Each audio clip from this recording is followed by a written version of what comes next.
The topic of the video is Maxwell's equation. Maxwell's equation derives or describes the electric and magnetic field arising from distribution of electric charge and current, how their field changes in time or changes with respect to time.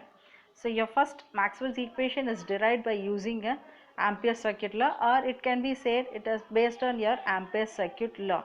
So what is Ampere circuit law? So before going for Ampere circuit law, we have to consider a conductor which is going to carry a current. Since it's going to carry a current, there will be an electric field as well as a magnetic field.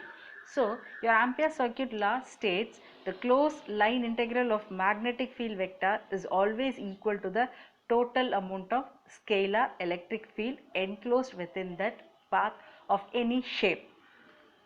In simple words, which means the current flowing along the wire, which is scalar quantity, okay, the current flowing along the wire is equal to the magnetic field vector. So magnetic field vector is vector quantity, fine. So we are going to mathematically express it. So that is integral H dot dl is equal to I.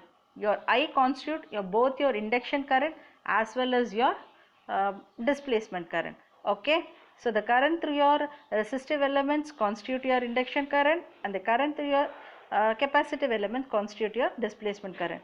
So now we are going to find the resistance of the conductor. So resistance R is equal to rho L divided by A. So replacing your rho by sigma, you will be getting L by sigma A, where your sigma is equal to 1 by rho. Next we are going to write an expression for IC. IC is equal to V sigma A by L. V is equal to E into L. So substituting, your L and L cancel, your IC becomes sigma A E. Next, bringing the A term to the left hand side, you will be getting IC divided by A is equal to sigma E. So this is your conduction current. Next we are going to calculate your displacement current. So current flowing through the capacitor. ID is equal to dq by dt, the rate of change of charge over time.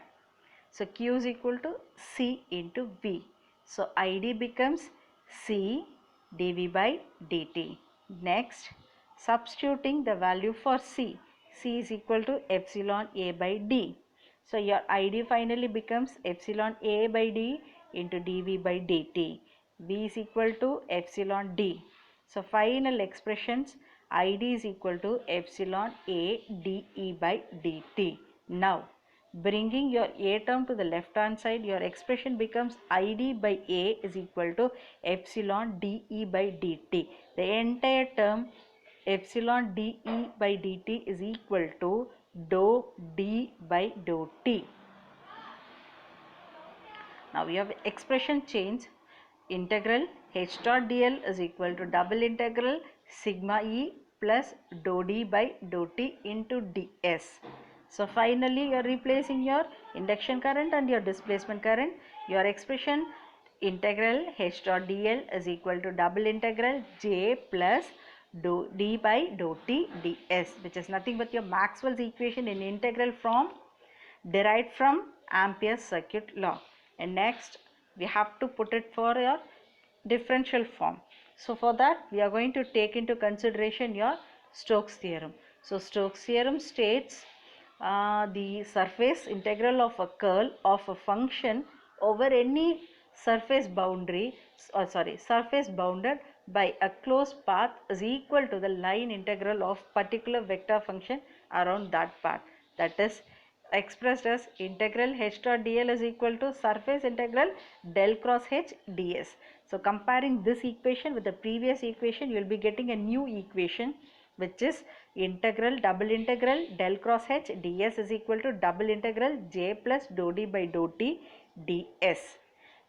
So next your expression becomes del cross H is equal to J plus dou D by dou T. Replacing the terms J and dou D by dou T, your expression becomes del cross H is equal to sigma E plus epsilon dou E by dou T. This is Maxwell's equation in differential or point form, which is derived from Ampere's circuit law. So next video will be seeing the rest of the Maxwell's equation.